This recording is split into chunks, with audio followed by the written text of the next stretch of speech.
Yes, ma'am. White does mulave represents or symbolizes strength and hardness.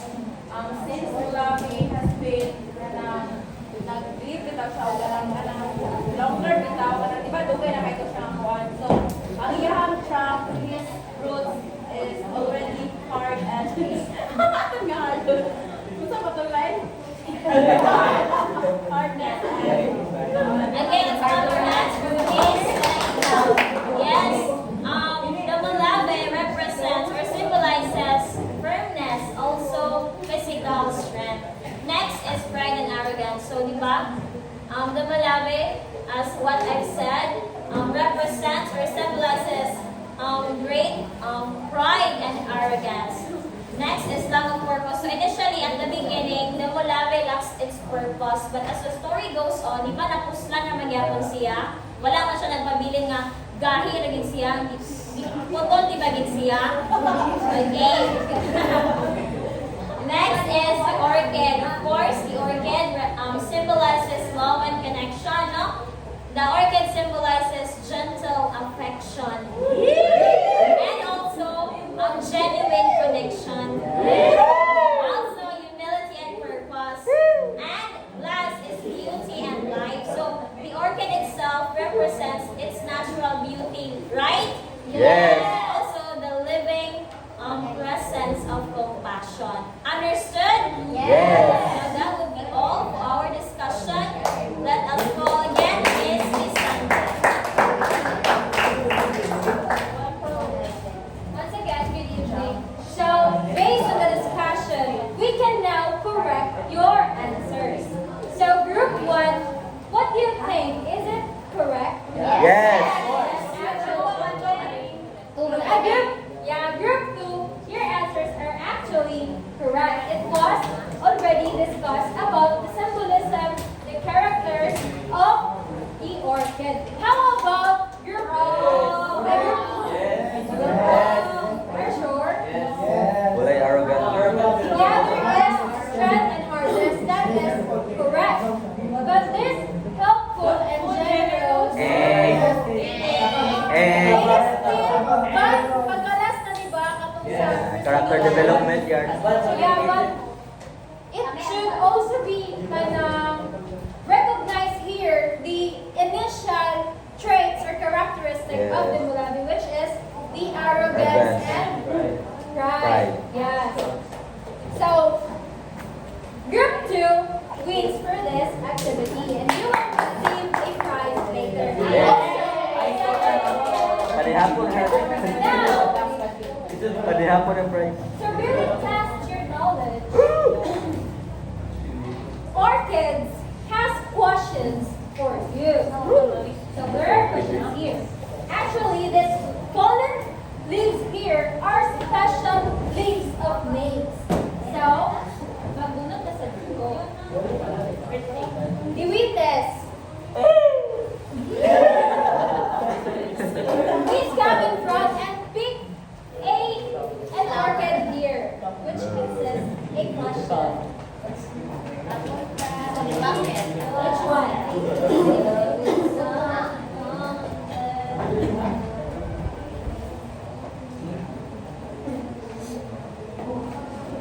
Read and then answer. Please, lovely.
you so much, Miss Yendo. And lastly, Miss Bas Mayor.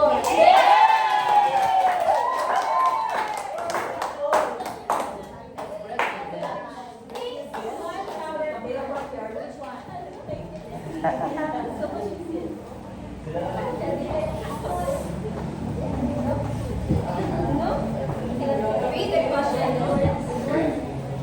Whatever the name of lesson can we learn from the story? So the lesson that we learn from the story is that we should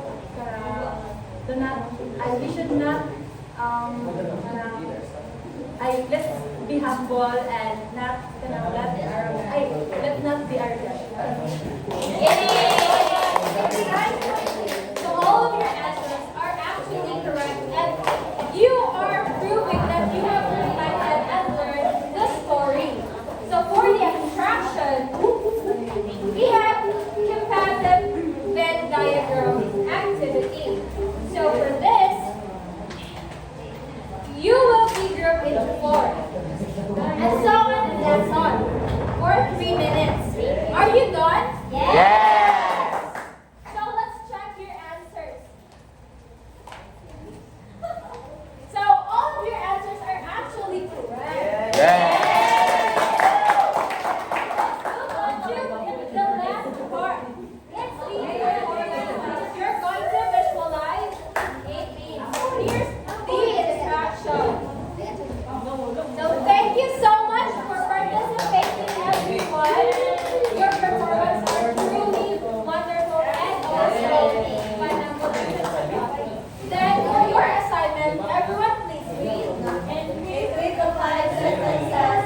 Explain how the themes and characters in the Mulabi and the Orchid can be applied to your own life or to current events in the Philippines. Write your answer on 1/2 cross-line paper.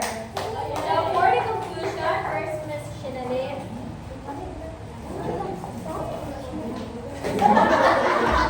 Alright, to conclude this lesson, everyone please read the Mulabi and the Orchid. Purpose and unity come from connection.